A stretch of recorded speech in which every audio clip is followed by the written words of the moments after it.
My name is Alex Sharp, and I read chapters 23 and 24 in the book Yes. And both of these chapters were ways that you can better yourself and in terms of sales and in terms of dealing with other people. And it's really they're both talking about working with other people in order to be more successful.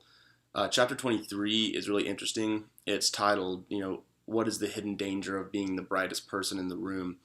And I was kind of confused by that title, but as I kept reading, it made more sense. They open it up with a story about the two guys who discovered the shape of human DNA in the 50s, and it had a couple of quotes from an interview that they did a couple years after their discovery, and they said, what made you guys discover this? How were you the ones? Were you just the experts in your field, or what was it? And they said, no, we actually weren't the leading experts in our field at the time. It was another woman it was a scientist from London who was studying in Paris at the time. And they said that she was way more knowledgeable than either one of them. But that was ultimately why she didn't make the discovery they did, is because she was so smart that she did not seek out any advice. And they were humble enough to go and seek out advice and realize that they might not be able to do this by themselves, and they worked as a team and they got it done. And that's ultimately what the chapter is about: is working on a team to accomplish a common goal.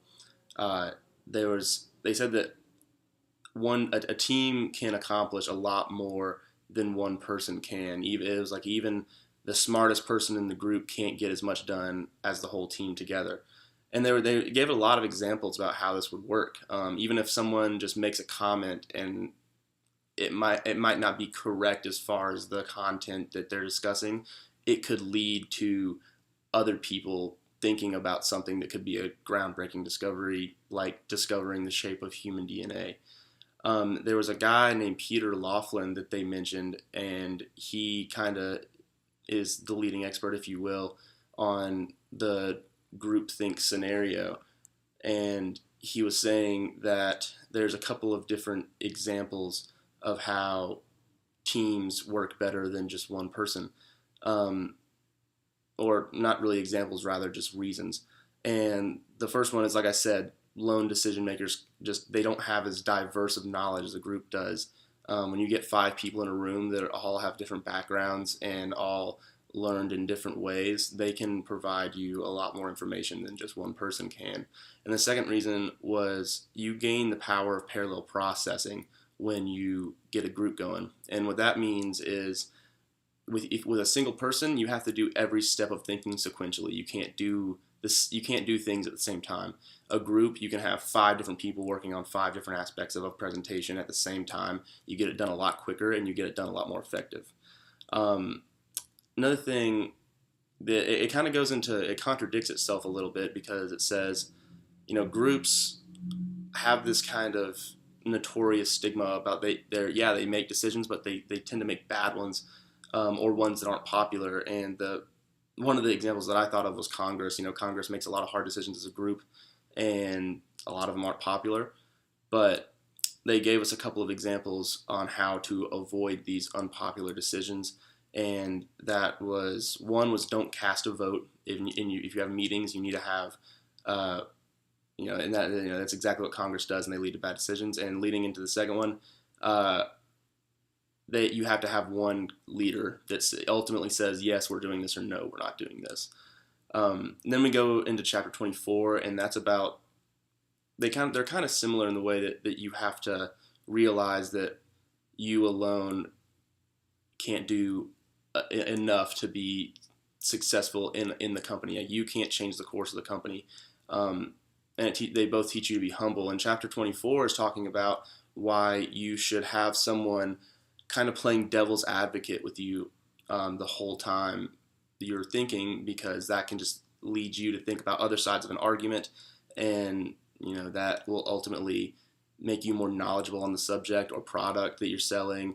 And they talk a lot about, the Roman Catholic Church used this system to that's how they made decisions in their the higher they went in the church, is they would have someone telling them, they would present them with an idea, and someone would say, well, that's a good idea, but here's the bad things about that idea. And then they would make a decision based on all the information they gained. But they said that if you're going to have this devil's advocate in your company, you can't just hire someone and say, hey, no matter what we say, come up with another idea that disputes it, and we'll make decisions like that. Because that's artificial. That's not someone really saying, hey, I disagree with you, and you should do that a different way.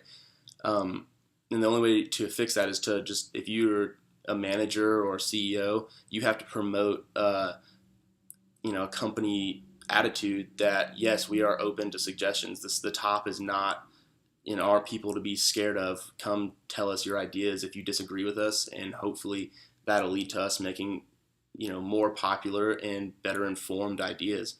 They said that the Roman Catholic Church, they did away with the devil's advocate thing because it was just too artificial. It was people arguing for argument's sake. So I think it's a really important thing to know as a manager, to listen to your employees, listen to the people under you, because they might have great ideas that you would never think of. So that's chapter 23 and 24. Like I said, they're both kind of about being, they're both kind of about humility in a top position in companies. They're saying to use your team for the better, because ultimately they can help you make better decisions than you could yourself.